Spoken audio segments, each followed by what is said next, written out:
Black Clock Audio Tales 2019, Mary Shelley. Brought to you by BunnySlippers.com. Check out the brand new Dino sound slippers. Slippers make a roaring sound every 3 steps. Made with green, scaly-looking fabric that's actually a soft plush. Foam footbeds, non-slip grips on your soles so you don't slip around.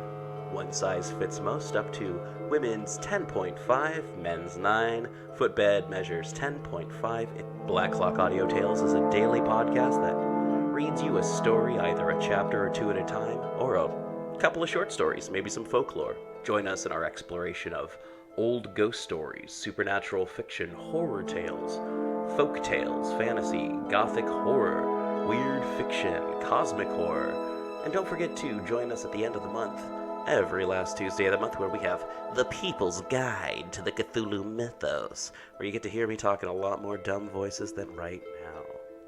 Look for us wherever you look for podcasts, rate, review, and give us 5, 4, 3, 2, 1 stars. We don't like the 1 and 2 stars, but hey, if that's how you feel, you probably have a vendetta against us and don't know how to use the skip button. We are on the Instagram, the Facebook, and the Twitter as Black Clock Audio Tales, or just Google us, Black Clock Audio Tales. There's no one else named that, otherwise we would name it this. Thank you, and let's get going with The Last Man by Mary Shelley.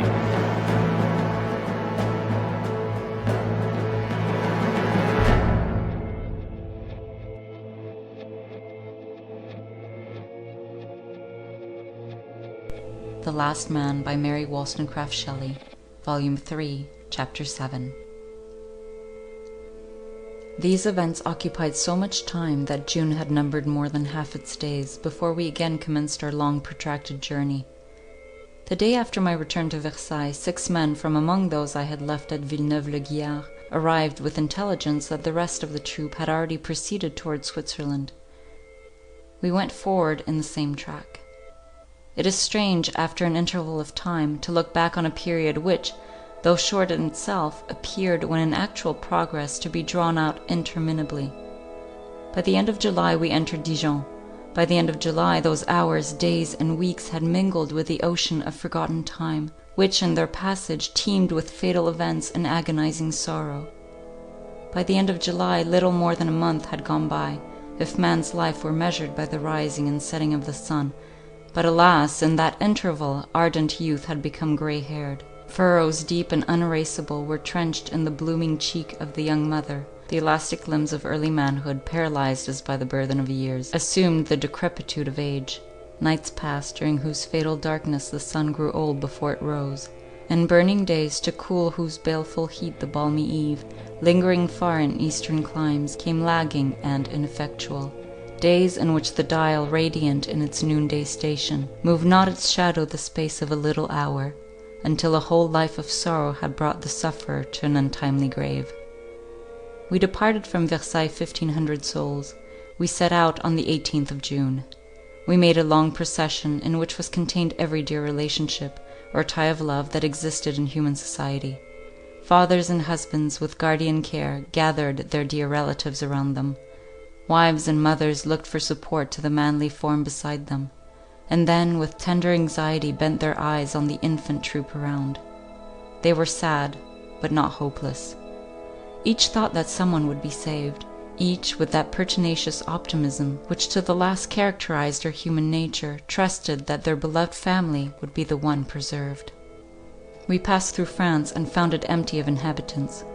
Some 1 or 2 natives survived in the larger towns, which they roamed through like ghosts. We received therefore small increase to our numbers, and such decrease through death, that at last it became easier to count the scanty list of survivors.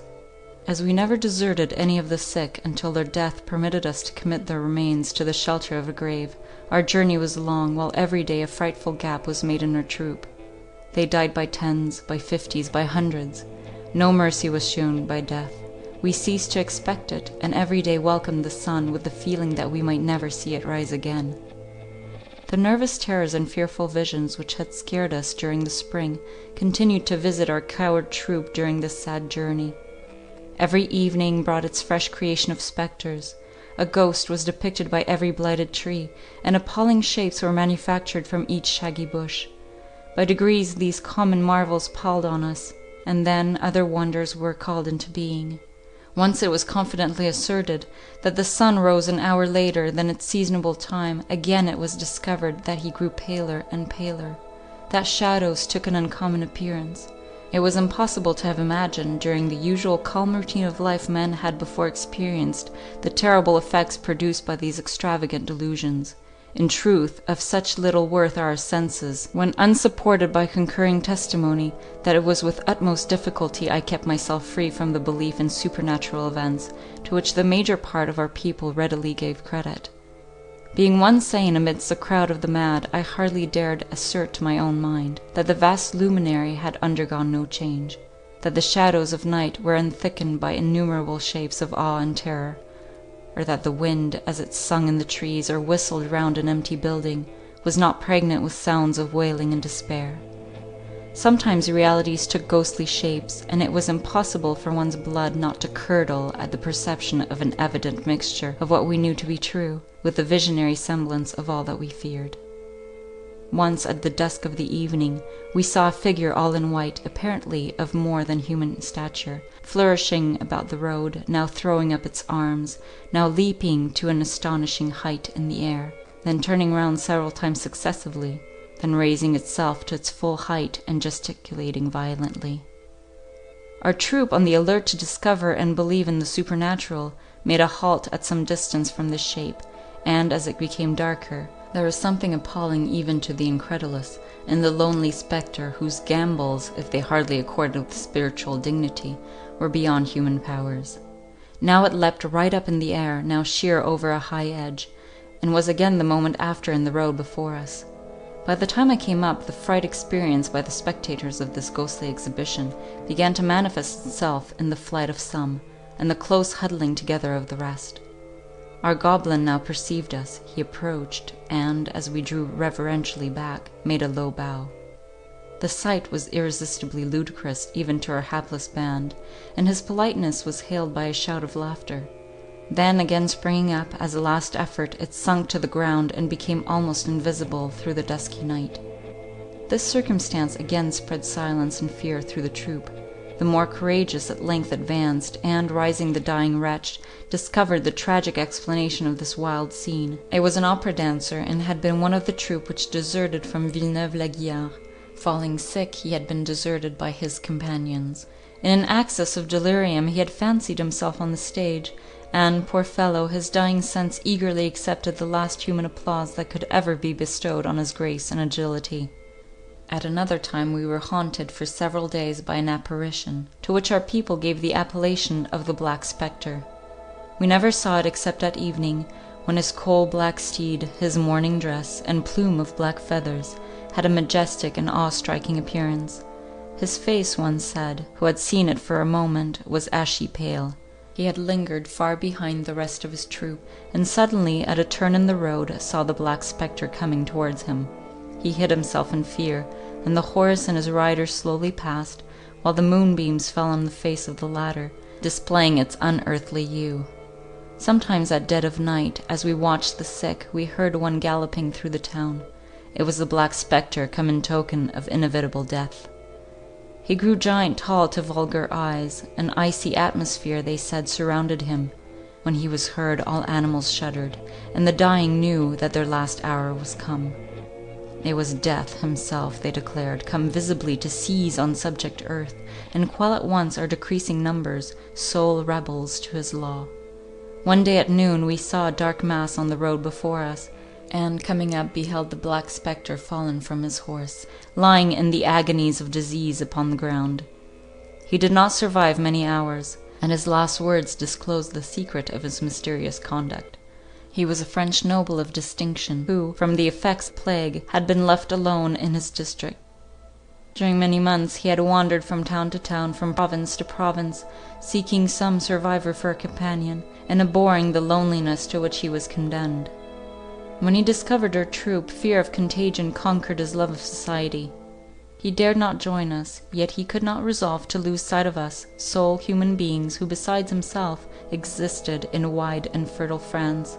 So he accompanied us in the spectral guise I have described, till pestilence gathered him to a larger congregation, even that of dead mankind.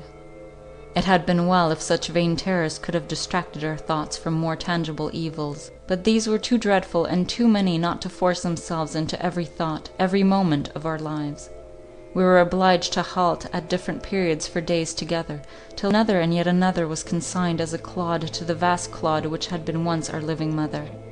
Thus we continued travelling during the hottest season, and it was not till the 1st of August that we, the emigrants, reader, there were just 80 of us in number, entered the gates of Dijon.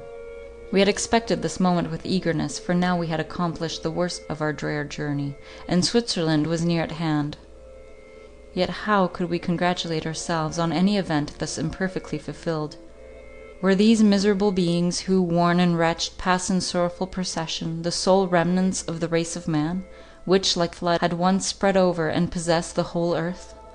It had come down clear and unimpeded from its primal mountain source in Ararat, and grew from a puny streamlet to a vast perennial river, generation after generation flowing on ceaselessly.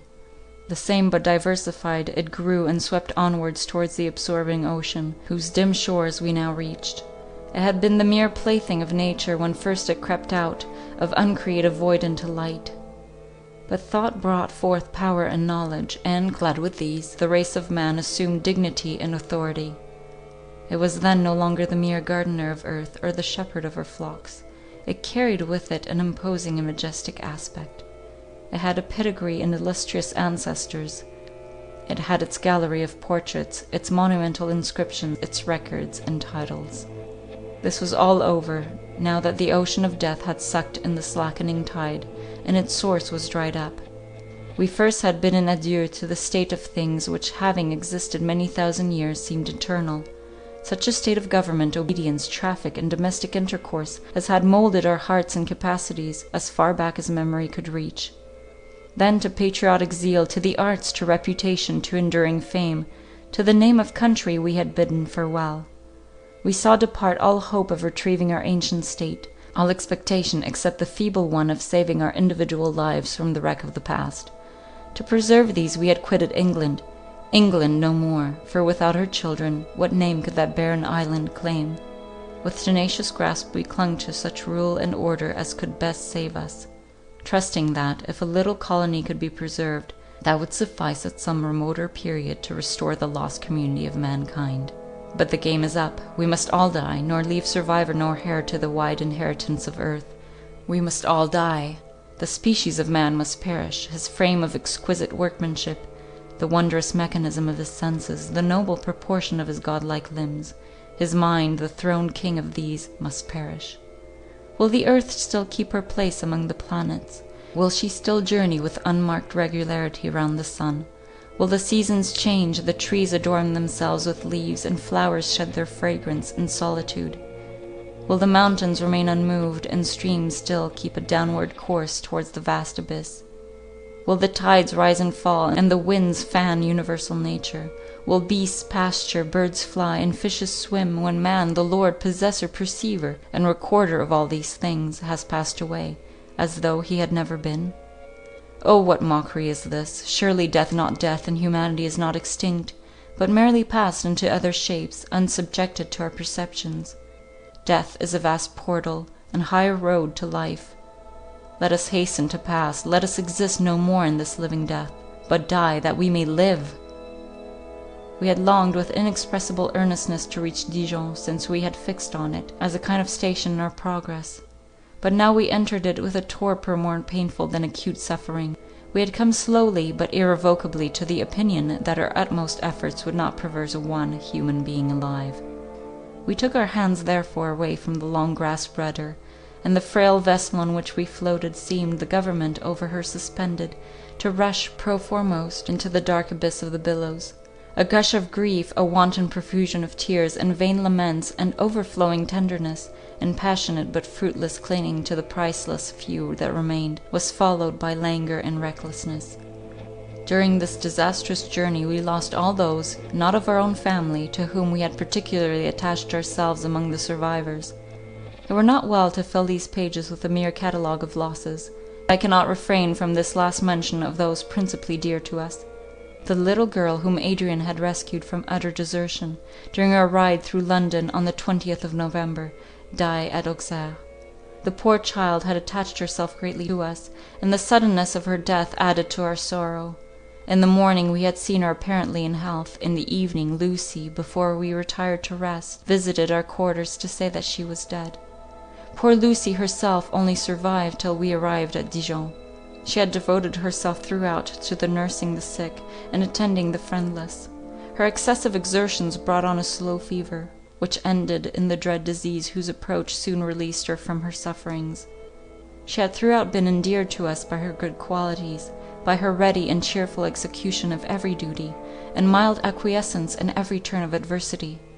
When we consigned her to the tomb, we seemed at the same time to bid a final adieu to those peculiarly feminine virtues conspicuous in her. Uneducated and unpretending as she was distinguished for patience, forbearance, and sweetness. These, with all their train of qualities peculiarly English, would never again be revived for us. This type of all that was most worthy of admiration in her class among my countrywomen was placed under the sod of desert France, and it was as a second separation from our country to have lost sight of her for ever. The Countess of Windsor died during our abode at Dijon. One morning I was informed that she wished to see me. Her message made me remember that several days had elapsed since I had last seen her. Such a circumstance had often occurred during our journey when I remained behind to watch to their close the last moments of some one of our hapless comrades, and the rest of the troop passed on before me. But there was something in the manner of her messenger that made me suspect that all was not right.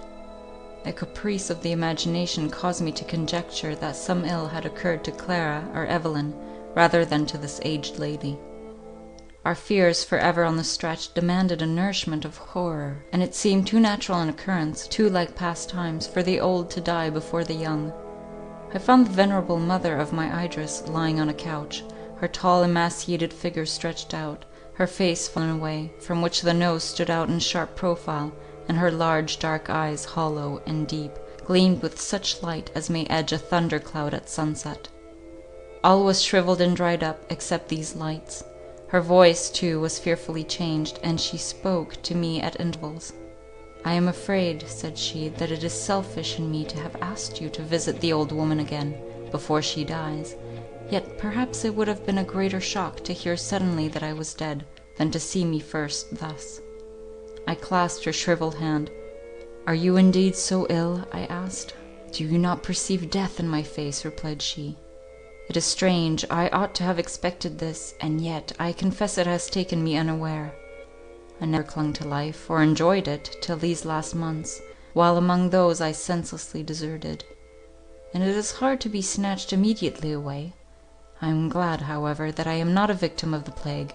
Probably I should have died at this hour, though the world had continued as it was in my youth." She spoke with difficulty, and I perceived that she regretted the necessity of death, even more than she cared to confess. And she had not to complain of an undue shortening of existence. Her faded person showed that life had naturally spent itself. We had been alone at first, now Clara entered. The Countess turned to her with a smile, and took the hand of this lovely child. Her roseate palm and snowy fingers contrasted with relaxed fibres and yellow hue of those of her aged friend. She bent to kiss her, touching her withered mouth with the warm, full lips of youth. "Verney," said the Countess, "I need not recommend this dear girl to you. For your own sake you will preserve her. Were the world as it was, I should have 1,000 sage precautions to impress, that one so sensitive, good, and beauteous might escape the dangers that used to lurk for the destruction of the fair and excellent. This is all nothing now. I commit you, my kind nurse, to your uncle's cure. To yours I entrust the dearest relic of my better self. Be to Adrian, sweet one, what you have been to me. Enliven his sadness with your sprightly sallies. Soothe his anguish by your sober and inspired converse. When he is dying, nurse him as you have done me." Clara burst into tears. "Kind girl," said the Countess, "do not weep for me. Many dear friends are left to you." "And yet," cried Clara, "you talk of their dying also. This is indeed cruel. How could I live if they were gone? If it were possible for my beloved protector to die before me, I could not nurse him. I could only die too. The venerable lady survived this scene only 24 hours. She was the last tie binding us to the ancient state of things. It was impossible to look on her and not call to mind in their wonted guise events and persons, as alien to our present situation as the disputes of Themistocles and Aristides, or the wars of the two roses in our native land. The crown of England had pressed to her brow the memory of my father and his misfortunes, the vain struggles of the late king, the images of Raymond, Evadne, and Perdita, who had lived in the world's prime, were brought vividly before us. We consigned her to the oblivious tomb with reluctance, and when I turned from her grave, Janus veiled his retrospective face, that which gaze on future generations had long lost its faculty. After remaining a week at Dijon, until 30 of our number deserted the vacant ranks of life, we continued our way towards Geneva. At noon on the second day we arrived at the foot of Jura. We halted here during the heat of the day. Here 50 human beings, 50 the only human beings that survived of the food-teeming earth, assembled to read in the looks of each other ghastly plague, or wasting sorrow, desperation, or worse, carelessness of future or present evil. Here we assembled at the foot of this mighty wall of mountain, under a spreading walnut tree. A brawling stream refreshed the green sward by its sprinkling, and the busy grasshopper chirped among the thyme. We clustered together a group of wretched sufferers. A mother cradled in her enfeebled arms the child, last of many, whose glazed eye was about to close forever. Here beauty, late glowing in youthful luster and consciousness, now wan and neglected, knelt fanning with uncertain motion the beloved, who lay striving to paint his features, distorted by illness, with a thankful smile. There a hard-featured, weather-worn veteran, having prepared his meal, sat, his head dropped on his breast, the useless knife falling from his grasp, his limbs utterly relaxed, as thought of wife and child and dearest relative, all lost, passed across his recollection. There sat a man who for 40 years had basked in fortune's tranquil sunshine. He held the hand of his last hope, his beloved daughter, who had just attained womanhood, and he gazed on her with anxious eyes, while she tried to rally her fainting spirit to comfort him. Here a servant, faithful to the last, though dying, waited on one, who, though still erect with health, gazed with gasping fear on the variety of woe around. Adrian stood leaning against a tree. He held a book in his hand, but his eye wandered from the pages and sought mine. They mingled a sympathetic glance. His looks confessed that his thoughts had quitted the inanimate print, for pages more pregnant with meaning, more absorbing, spread out before him. By the margin of the stream, apart from all, in a tranquil nook, where the purling brook kissed the green sward gently, Clara and Evelyn were at play, sometimes beating the water with large bows, sometimes watching the summer flies that sported upon it. Evelyn now chased a butterfly, now gathered a flower for his cousin, and his laughing cherub face and clear brow told of the light heart that beat in his bosom. Clara, though she endeavoured to give herself up to his amusement, often forgot him as she turned to observe Adrian and me. She was now 14, and retained her childish appearance, though in height a woman, she acted the part of the tenderest mother to my little orphan boy. To see her playing with him, or attending silently and submissively on her wants, you thought only of her admirable docility and patience, but in her soft eyes and the vain curtains that veiled them, in the clearness of her marmoreal brow, and the tender expression of her lips, there was an intelligence and beauty that at once excited admiration and love. When the sun had sunk towards the precipitate west, and the evening shadows grew long, we prepared to ascend the mountain. The attention that we were obliged to pay to the sick made our progress slow. The winding road, though steep, presented a confined view of rocky fields and hills, each hiding the other, till our farther ascent disclosed them in succession. We were seldom shaded from the declining sun, whose slant beams were instinct with exhausting heat. There are times when minor difficulties grow gigantic, when, as the Hebrew poet expressively terms it, the grasshopper is a burthen. So was it with our ill-fated party this evening. Adrian, usually the first to rally his spirits, and dash foremost into fatigue and hardship, with relaxed limbs and declined head, the reins hanging loosely in his grasp, left the choice of the path to the instinct of his horse, now and then painfully rousing himself, when the steepness of the ascent required that he should keep his seat with better care. Fear and horror encompassed me. Did his languid air attest that he also was struck with contagion? How long, when I look on his matchless specimen of mortality, may I perceive that his thought answers mine? How long will those limbs obey the kindly spirit within? How long will light and life dwell in the eyes of this my sole remaining friend? Thus pacing slowly, each hill surmounted only presented another to be ascended. Each jutting corner only discovered another, sister to the last, endlessly. Sometimes the pressure of sickness in one among us caused the whole cavalcade to halt. The call for water, the eagerly expressed wish to repose, the cry of pain, and suppressed sob of the mourner, such were the sorrowful attendants of our passage of the Jura. Adrian had gone first. I saw him while I was detained by the loosening of a girth, struggling with the upward path, seemingly more difficult than any we had yet passed. He reached the top, and the dark outline of his figure stood in relief against the sky. He seemed to behold something unexpected and wonderful, for, pausing, his head stretched out, his arms for a moment extended, he seemed to give an all hail to some new vision. Urged by curiosity, I hurried to join him. After battling for many tedious minutes with the precipice, the same scene presented itself to me, which had wrapped him in ecstatic wonder. Nature, or nature's favourite, the lovely earth, presented her most unrivalled beauties in resplendent and sudden exhibition. Below, far, far below, even as it were in the yawning abyss of the ponderous globe, lay the placid and azure expanse of Lake Leman. Vine-covered hills hedged it in, and behind dark mountains in cone-like shape, our irregular cyclopean wall served for further defence. But beyond and high above all, as if the spirits of the air had suddenly unveiled their bright abodes, placed in scaleless altitude in the stainless sky, heaven-kissing, companions of the unattainable ether, were the glorious Alps, clothed in dazzling robes of light by the setting sun. And as if the world's wonders were never to be exhausted, their vast immensities, their jagged crags and roseate painting, appeared again in the lake below, dipping their proud heights beneath the unruffled waves, palaces for the naiads of the placid waters. Towns and villages lay scattered at the foot of Jura, which, with dark ravine and black promontories, stretched its roots into the watery expanse beneath. Carried away by wonder, I forgot the death of man and the living and beloved friend near me. When I turned, I saw tears streaming from his eyes. His thin hands pressed one against the other, his animated countenance beaming with admiration. "Why," cried he at last, "why, O heart, whisperest thou of grief to me? Drink in the beauty of that scene, and possess delight beyond what a fabled paradise could afford." By degrees our whole party surmounting the steep joined us, not one among them but gave visible tokens of admiration, surpassing any before experienced. One cried, "God reveals his heaven to us, we may die blessed."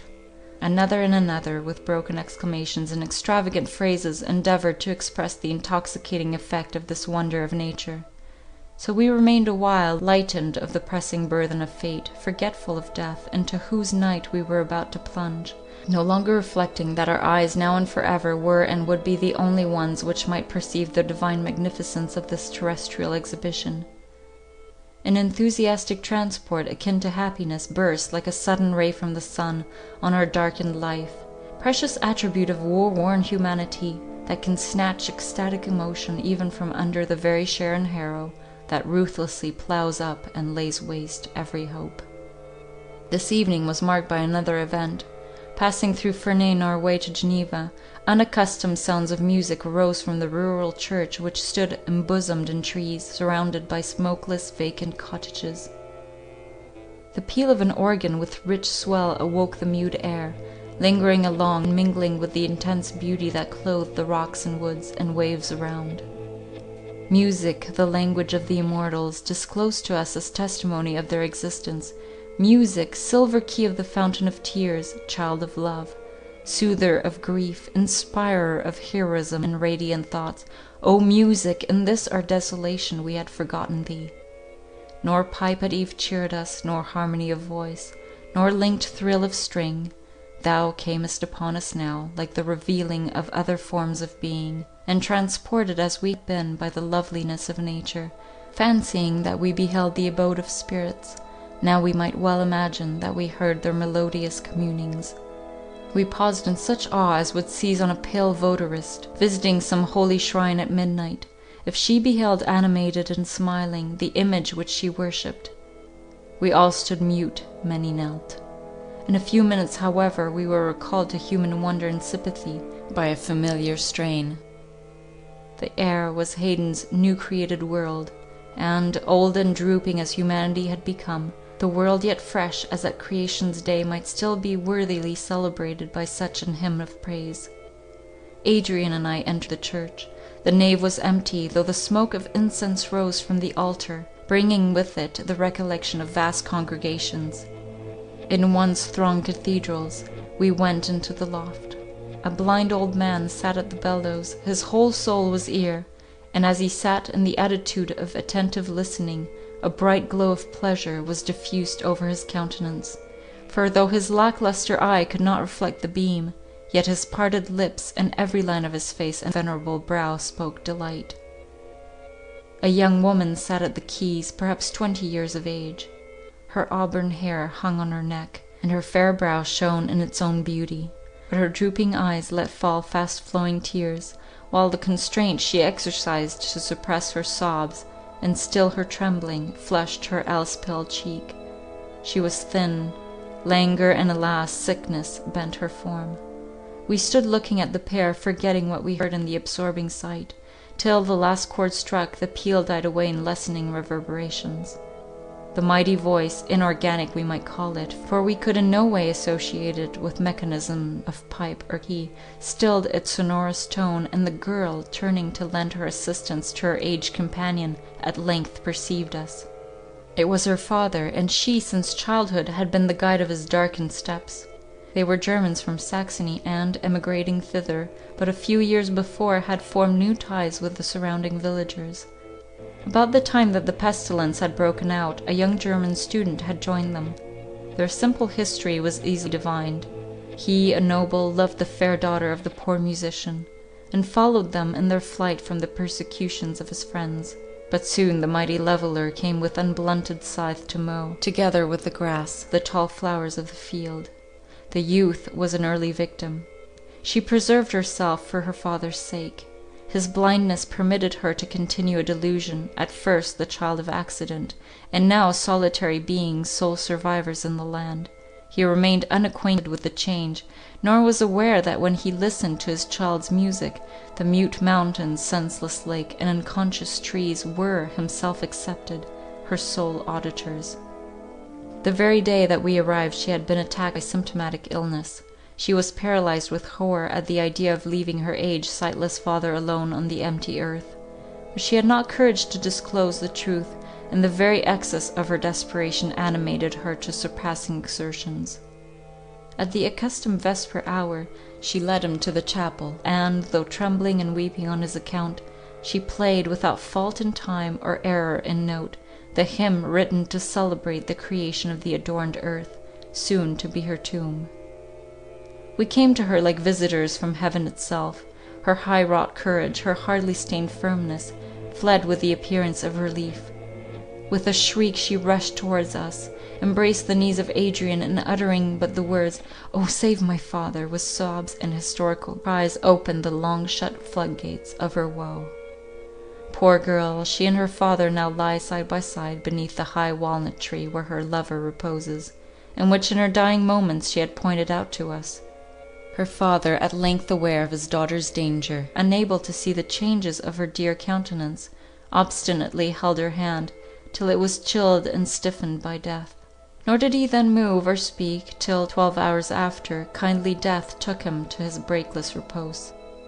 They rest beneath the sod, the tree their monument. The hallowed spot is distinct in my memory, paled in by craggy Jura and the far immeasurable Alps. The spire of the church they frequented still points from out the embosoming trees, and though her hand be cold, still methinks the sounds of divine music which they loved wander about, solacing their gentle ghosts. End of chapter 7. Hey listeners, sorry for the interruption. More The Last Man coming up. But before that, I'd like to thank you for listening. We'd love to hear from you and your suggestions for future episodes and topic ideas at facebook.com/blackclockaudio. Help support the show by keeping it paywall free by going to paypal.me/pgttcm and donate $1 or $5 to pgttcm.podbean.com and become a patron.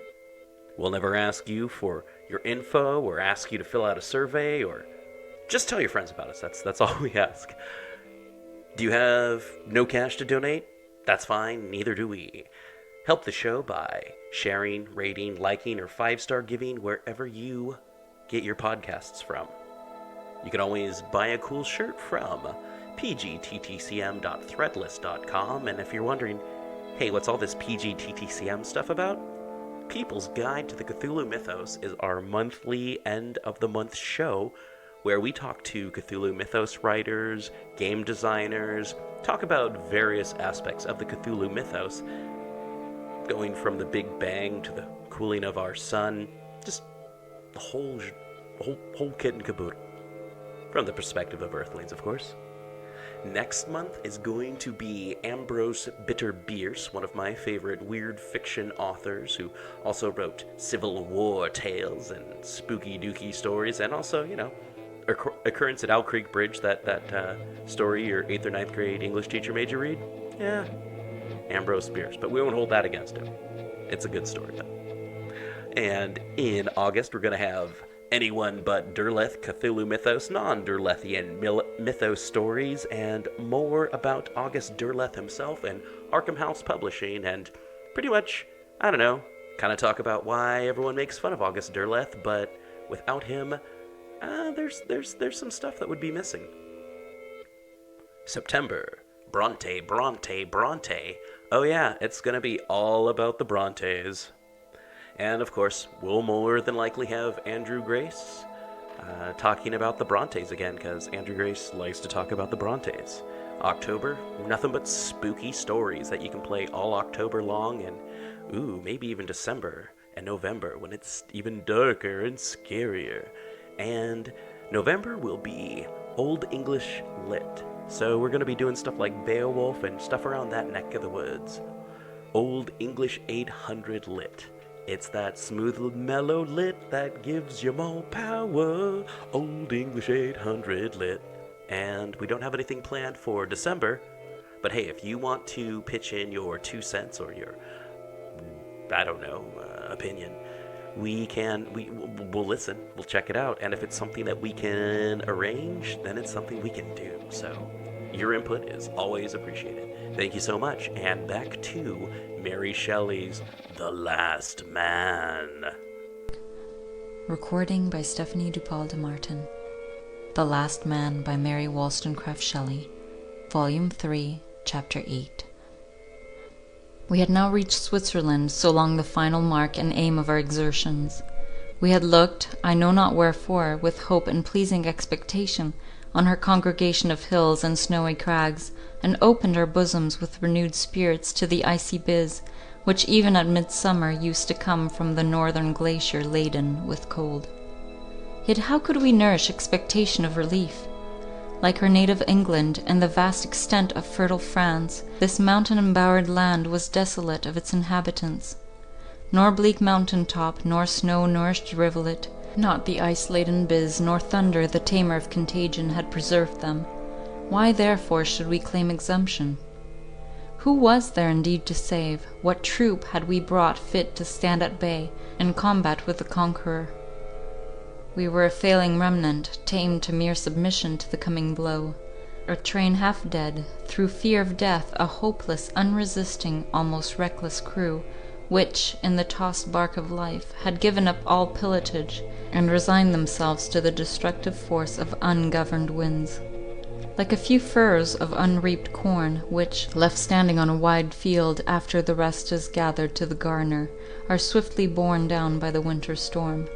Like a few straggling swallows, which, remaining after their fellows had, on the first unkind breath of passing autumn, migrated to genial climes, were struck to earth by the first frost of November. Like a stray sheep that wanders over the sleet-beaten hillside, while the flock is in the pen, and dies before morning dawn. Like a cloud, like one of many, that were spread an impenetrable woof over the sky, which, when the shepherd north has driven its companions to drink Antipodean noon, fades and dissolves in the clear ether, such were we.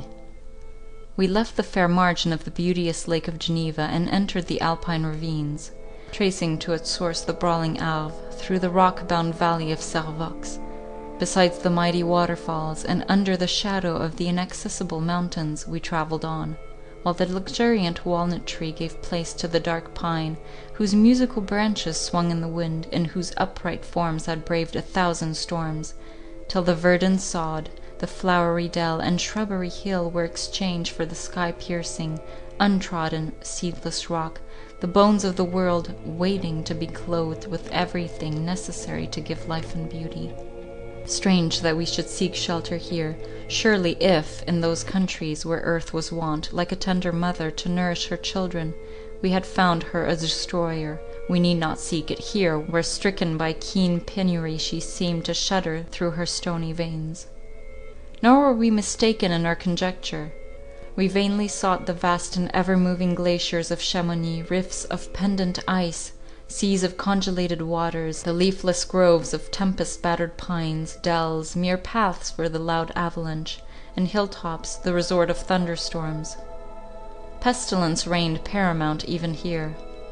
By the time that day and night, like twin sisters of equal growth, shared equally their dominion over the hours, one by one, beneath the ice caves, beside the waters springing from the thawed snows of 1,000 winters, another and yet another of the remnant of the race of man closed their eyes forever to the light. Yet we were not quite wrong in seeking a scene like this, whereon to close the drama. Nature, true to the last, consoled us in the very heart of misery. Sublime grandeur of outward objects soothed our hapless hearts, and were in harmony with our desolation. Many sorrows have befallen man during his checkered course, and many a woe-stricken mourner had found himself sole survivor among many. Our misery took its majestic shape and colouring from the vast ruin that accompanied and made one with it. Thus on lovely earth many a dark ravine contains a brawling stream, shadowed by romantic rocks, threaded by mossy paths. But all except this wanted the mighty background, the towering Alps, whose snowy capes or bared ridges lifted us from our dull mortal abode to the palaces of nature's own. This solemn harmony of event and situation regulated our feelings, and gave as it were fitting costume to the last act. Majestic gloom and tragic pomp attended the decease of wretched humanity. The funeral procession of monarchs of old was transcended by our splendid shoes. Near the sources of the Arveiron we performed the rites four only excepted, the last of the species. Adrian and I, leaving Clara and Evelyn wrapped in peaceful, unobserving slumber, carried the body to this desolate spot, and placed it in those caves of ice beneath the glacier, which rive and split with the slightest sound, and bring destruction on those within the clefts. No bird or beast of prey could here profane the frozen form. So with hushed steps and in silence we placed the dead on a bier of ice, and then, departing, stood on the rocky platform beside the river springs. All hushed as we had been, the very striking of the air with our persons had sufficed to disturb the repose of this thawless region, and we had hardly left the cavern before vast blocks of ice, detaching themselves from the roof, fell and covered the human image we had deposited within. We had chosen a fair moonlight night, but our journey thither had been long, and the crescent sank behind the western heights by the time we had accomplished our purpose. The snowy mountains and blue glaciers shone in their own light. The rugged and abrupt ravine, which formed one side of Mont Anvers, was opposite to us, the glacier at our side. At our feet Arveiron, white and foaming, dashed over the pointed rocks that jutted into it, and with whirring spray and ceaseless roar disturbed the stilly night. Yellow lightnings played around the vast dome of Mont Blanc, silent as the snow-clad rock they illuminated. All was bare, wild, and sublime, while the singing of the pines and melodious murmurings added a gentle interest to the rough magnificence. Now the riving and fall of icy rocks clave the air, now the thunder of the avalanche burst on our ears. In countries whose features are of less magnitude, nature betrays her living powers in the foliage of the trees, in the growth of herbage, in the soft purling of meandering streams. Here, endowed with giant attributes, the torrent, the thunderstorm, and the flow of massive waters display her activity. Such the churchyard, such the requiem, such the eternal congregation that waited on our companion's funeral. Nor was it the human form alone which we had placed in this eternal sepulchre, whose obsequies we now celebrated. With this last victim, plague vanished from the earth. Death had never wanted weapons wherewith to destroy life, and we, few and weak as we had become, were still exposed to every other shaft with which his full quiver teemed. But pestilence was absent from among them. For 7 years it had had full sway upon earth. She had trod every nook of her spacious globe. She had mingled with the atmosphere, which as a cloak enwraps all our fellow creatures. The inhabitants of native Europe, the luxurious Asiatic, the swarthy African, and free American had been vanquished and destroyed by her. Her barbarous tyranny came to its close here in the rocky vale of Chamonix. Still recurring scenes of misery and pain, the fruits of this distemper made no more a part of our lives. The word plague no longer rung in our ears. The aspect of plague incarnate in the human countenance no longer appeared before our eyes. From this moment I saw plague no more. She abdicated her throne, and despoiled herself of her imperial sceptre among the ice rocks that surrounded us. She left solitude and silence co-heirs of her kingdom. My present feelings are so mingled with the past that I cannot say whether the knowledge of this change visited us as we stood on this sterile spot. It seemed to me that it did, that a cloud seemed to pass from over us, that a weight was taken from the air, that henceforth we breathed more freely, and raised our heads with some portion of former liberty. Yet we did not hope. We were impressed by the sentiment that our race was run, but that plague would not be our destroyer. The coming time was as a mighty river, down which a charmed boat is driven, whose mortal steersman knows that the obvious peril is not the one he needs fear, yet that danger is nigh, and who floats, awestruck under beetling precipices, through the dark and turbid waters, seeing in the distance yet stranger and ruder shapes, towards which he is irresistibly impelled. What would become of us? Oh, for some Delphic oracle or Pythian maid to utter the secrets of futurity, or for some Oedipus to solve the riddle of the cruel Sphinx.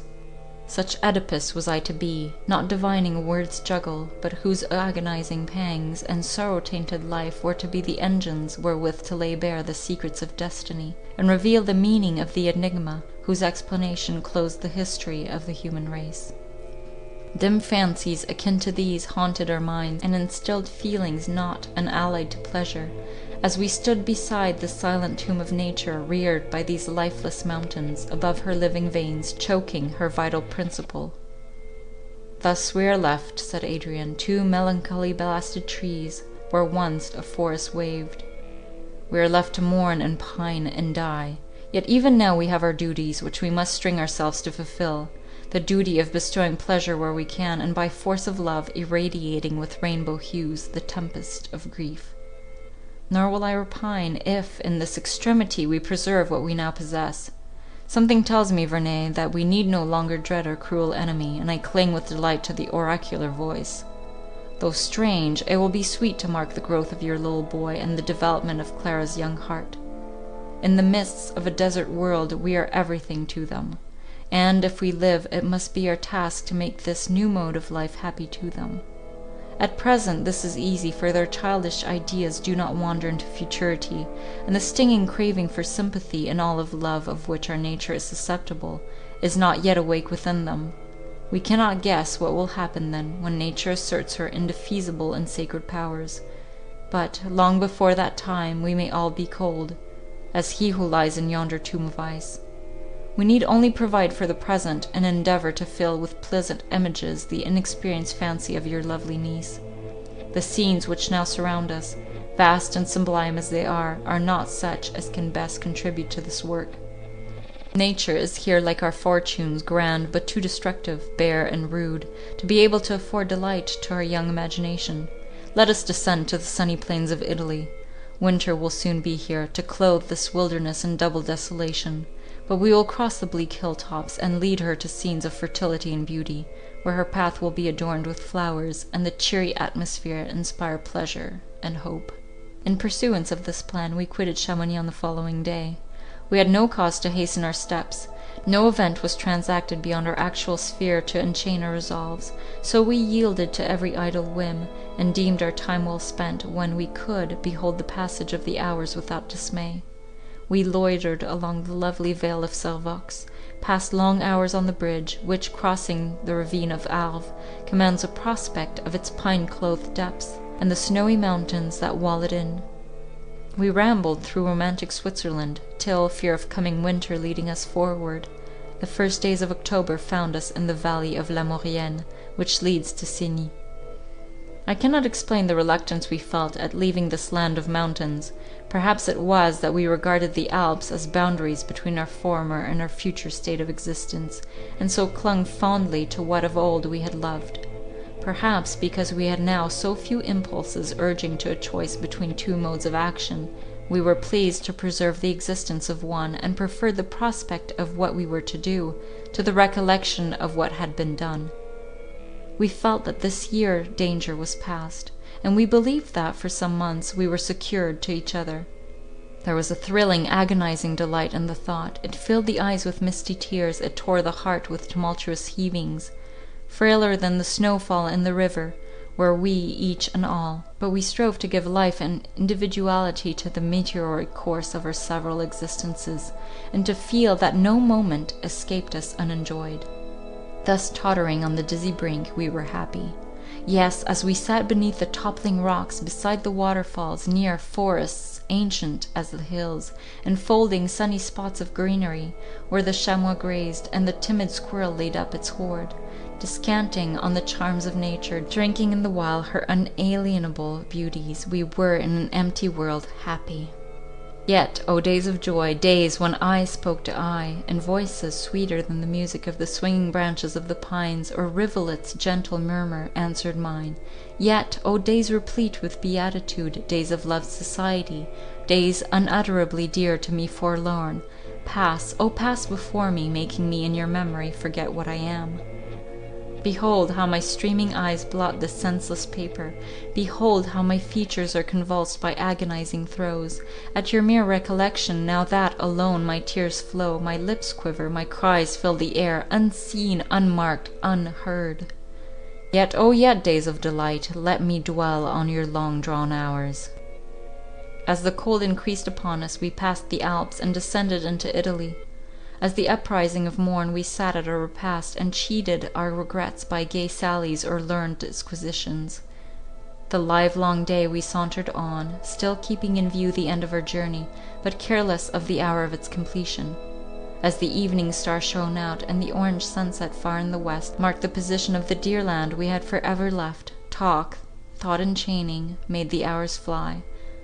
Oh, that we had lived thus forever and forever! Of what consequence was it to our 4 hearts, that they alone were the fountains of life in the wide world? As far as mere individual sentiment was concerned, we had rather be left thus united together, than if, each alone in a populous desert of unknown men, we had wandered truly companionless to life's last term. In this manner we endeavored to console each other. In this manner true philosophy taught us to reason. It was the delight of Adrian and myself to wait on Clara, naming her the little queen of the world, ourselves her humblest servitors. When we arrived at a town, our first care was to select for her its most choice abode, to make sure that no harrowing relic remained of its former inhabitants, to seek food for her and minister to her wants with assiduous tenderness. Clara entered into her scheme with childish gaiety. Her chief business was to attend on Evelyn, but it was her sport to array herself in splendid robes, adorn herself with sunny gems, and ape a princely state. Her religion, deep and pure, did not teach her to refuse to blunt thus the keen sting of regret. Her youthful vivacity made her enter, heart and soul, into these strange masquerades. We had resolved to pass the ensuing winter at Milan, which, at its being a large and luxurious city, would afford us choice of homes. We had descended the Alps and left far behind the vast forests and mighty crags. We entered smiling Italy. Mingling grass and corn grew in her plains, the unpruned vines threw their luxuriant branches around the elms. The grapes, overripe, had fallen on the ground, or hung purple or burnished green among the red and yellow leaves. The ears of standing corn, winnowed to emptiness by the spendthrift winds, the fallen foliage of the trees, the weed-grown brooks, the dusky olive now spotted with its blackened fruit, the chestnuts to which the squirrel only was harvest-man, all plenty, and yet, alas, all poverty, painted in wondrous hues and fantastic groupings this land of beauty. In the towns, in the voiceless towns, we visited the churches, adorned by pictures, masterpieces of art, or galleries of statues, while in this genial clime the animals, in new-found liberty, rambled through the gorgeous palaces and hardly feared our forgotten aspect.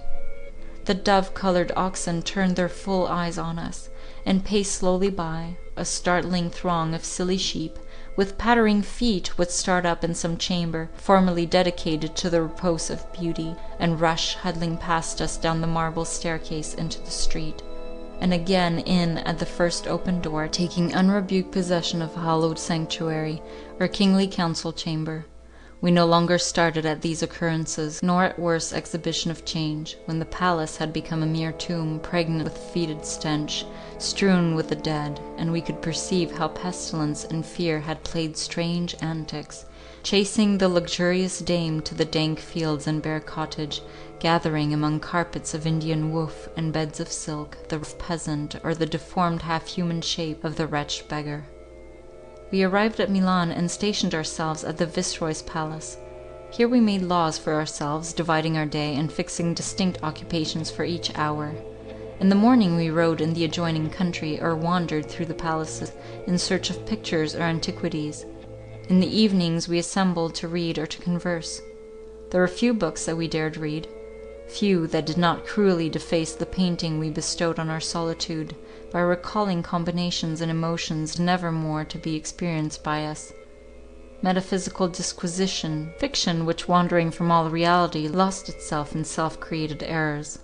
Poets of times so far gone by that to read of them was as to read of Atlantis and Utopia, or such as referred to nature only and the workings of one particular mind, but most of all talk, varied and ever new, beguiled our hours. While we paused thus in our onward career towards death, time held on its accustomed course. Still and forever did the earth roll on, enthroned in her atmospheric car, speeded by the force of the invisible coursers of never-erring necessity.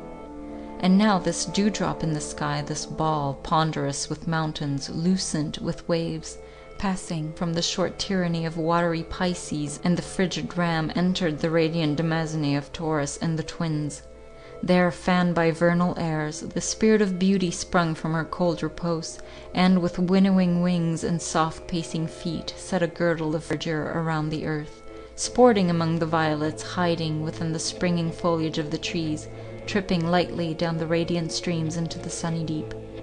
For lo, winter is past, the rain is over and gone, the flowers appear on the earth, the time of the singing of birds is come, and the voice of the turtle is heard in our land. The fig tree putteth forth her green figs, and the vines with their tender grape give a good smell. Thus was it in the time of the ancient regal poet, thus was it now. Yet how could we miserable hail the approach of this delightful season? We hoped indeed that death did not now as heretofore walk in its shadow, yet left as we were alone to each other, we looked into each other's faces with inquiring eyes, not daring altogether to trust to our presentiments, and endeavouring to divine which would be the hapless survivor to the other three. We were to pass the summer at the Lake of Como, and thither we removed as soon as spring grew to her maturity, and the snow disappeared from the hilltops. 10 miles from Como, under the steep heights of the eastern mountains, by the margin of the lake, was a villa called Pignana, from its being built on the side of a fountain, whose periodical ebb and flow is described by the younger Pliny in his letters. The house had nearly fallen into ruin, till in the year 2090 an English nobleman had bought it, and fitted up with every luxury. 2 large halls, hung with splendid tapestry and paved with marble, opened on each side of a court, of whose two other sides one overlooked the deep dark lake, and the other was bounded by a mountain, from whose stony side gushed with roar and splash the celebrated fountain. Above, underwood of myrtle and tufts of odorous plants crowned the rock, while the star-pointing giant cypresses reared themselves in the blue air, and the recesses of the hills were adorned with the luxuriant growth of chestnut trees. Here we fixed our summer residence. We had a lovely skiff, in which we sailed, now stemming the midmost waves, now coasting the overhanging craggy banks, thick sown with evergreens, which dipped their shining leaves in the waters, and were mirrored in many a little bay and creek of waters of translucent darkness.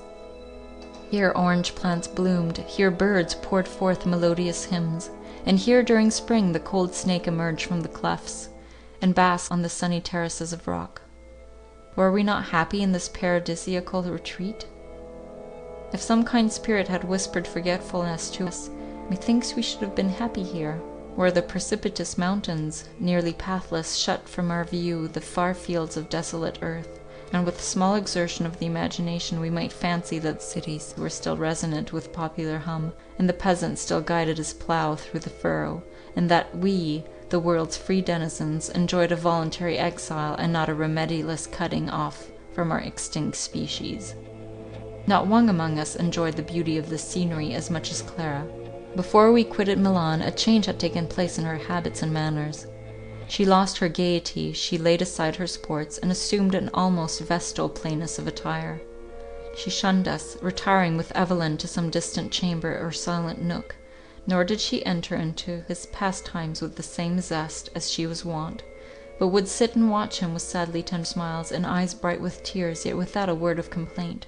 She approached us timidly, avoided our caresses, nor shook off her embarrassment till some serious discussion or lofty theme called her for a while out of herself.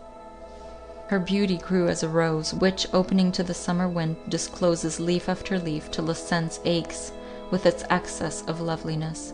A slight and variable colour tinged her cheeks, and her motions seemed attuned by some hidden harmony of surpassing sweetness. We redoubled our tenderness and earnest attentions. She received them with grateful smiles that fled swift as sunny beam from a glittering wave on an April day. Our only acknowledged point of sympathy with her appeared to be Evelyn. This dear little fellow was a comforter and delight to us beyond all words. His buoyant spirit and his innocent ignorance of our vast calamity were balm to us, whose thoughts and feelings were overwrought and spun out in the immensity of speculative sorrow. To cherish, to caress, to amuse him was the common task of all. Clara, who felt towards him in some degree like a young mother, gratefully acknowledged our kindness towards him. To me, oh, to me, who saw the clear brows and soft eyes of the beloved of my heart, my lost and ever dear Idris, reborn in his gentle face, to me he was dear ever to pain. If I pressed him to my heart, methought I clasped a real and living part of her, who had lain there through long years of youthful happiness. It was the custom of Adrian and myself to go out each day in our skiff to forage in the adjacent country. In these expeditions we were seldom accompanied by Clara or her little charge, but our return was an hour of hilarity. Evelyn ransacked our stores with childish eagerness, and we always brought some new-found gift for our fair companion. Then, too, we made discoveries of lovely scenes or gay palaces, whither in the evening we all proceeded. Our sailing expeditions were most divine, and with a fair wind or transverse course we cut the liquid waves, and if talk failed under the pressure of thought, I had my clarionet with me, which awoke the echoes and gave the change to our careful minds. Clara at such times often returned to her former habits of free converse and gay sally, and though our 4 hearts alone beat in the world, those 4 hearts were happy. One day on our return from the town of Como, with a laden boat, we expected as usual to be met at the port by Clara and Evelyn, and we were somewhat surprised to see the beach vacant. I, as my nature prompted, would not prognosticate evil, but explained it away as a mere casual incident. Not so Adrian. He was seized with sudden trembling and apprehension, and he called to me with vehemence to steer quickly for land, and when near leapt from the boat, half falling into the water, and scrambling up to the steep bank, hastened along the narrow strip of garden, the only level space between the lake and the mountain. I followed without delay. The garden and inner court were empty, so was the house, whose every room we visited. Adrian called loudly upon Clara's name, and was about to rush up the near mountain path, when the door of a summer house at the end of the garden slowly opened, and Clara appeared, not advancing towards us, but leaning against a column of the building with blanched cheeks, in a posture of utter despondency. Adrian sprang towards her with a cry of joy, and folded her delightedly in his arms. She withdrew from his embrace, and, without a word, again entered the summer house. Her quivering lips, her despairing heart, refused to afford her voice to express her misfortune. Poor little Evelyn had, while playing with her, been seized with sudden fever, and now lay torpid and speechless on a little couch in the summer house. For a whole fortnight we unceasingly watched beside the poor child, as his life declined under the ravages of a virulent typhus. His little form and tiny lineaments encaged the embryo of the world-spanning mind of man. Man's nature, brimful of passions and affections, would have had an home in that little heart whose swift pulsations hurried towards their close. His small hand's fine mechanism, now flaccid and unbent, would in the growth of sinew and muscle have achieved works of beauty or of strength. His tender rosy feet would have trod in firm manhood the bowers and glades of earth. These reflections were now of little use. He lay, thought and strength suspended, waiting unresisting the final blow. We watched at his bedside, and when the access of fever was on him, we neither spoke nor looked at each other, marking only his obstructed breath and the mortal glow that tinged his sunken cheek, the heavy death that weighed on his eyelids. It is a trite evasion to say that words could not express our long-drawn agony. Yet how can words image sensations whose tormenting keenness throw us back, as it were, on the deep roots and hidden foundations of our nature, which shake our being with earthquake throe, so that we leave to confide in accustomed feelings which like Mother Earth support us, and cling to some vain imagination or deceitful hope, which will soon be buried in the ruins occasioned by the final shock. I have called that period a fortnight which we passed watching the changes of the sweet child's malady, and such it might have been. At night we wondered to find another day gone, while each particular hour seemed endless. Day and night were exchanged for one another uncounted. We slept hardly at all, nor did we even quit his room, except when a pang of grief seized us, and we retired from each other for a short period to conceal our sobs and tears. We endeavoured in vain to abstract Clara from this deplorable scene. She sat, hour after hour, looking at him, now softly arranging his pillow, and, while he had power to swallow, administered his drink. At length the moment of his death came, the blood paused in its flow, his eyes opened, and then closed again. Without convulsion or sigh, the frail tenement was left vacant of its spiritual inhabitant. I have heard that the sight of the dead has confirmed materialists in their belief. I ever felt otherwise. Was that my child, that moveless, decaying animation? My child was enraptured by my caresses, his dear voice clothed with meaning articulations his thoughts, otherwise inaccessible. His smile was the ray of the soul, and the same soul sat upon its throne in his eyes. I turned from this mockery of what he was. Take, O earth, thy debt. Freely and forever I consign to thee the garb thou didst afford. But thou, sweet child, amiable and beloved boy, either thy spirit has sought a fitter dwelling, or, shrined in my heart, thou livest while it lives. We placed his remains under a cypress, the upright mountain being scooped out to receive them. And then Clara said, "If you wish me to live, take me from hence. There is something in this scene of transcendent beauty, in these trees and hills and waves that forever whisper to me, 'Leave thy cumbrous flesh, and make a part of us.' I earnestly entreat you to take me away." So on the 15th of August we bade adieu to our villa and the embowering shades of this abode of beauty. To calm bay and noisy waterfall, to Evelyn's little grave we bade farewell, and then with heavy hearts we departed on our pilgrimage towards Rome. End of chapter 8. Thank you once again for listening to Black Clock Audio Tales.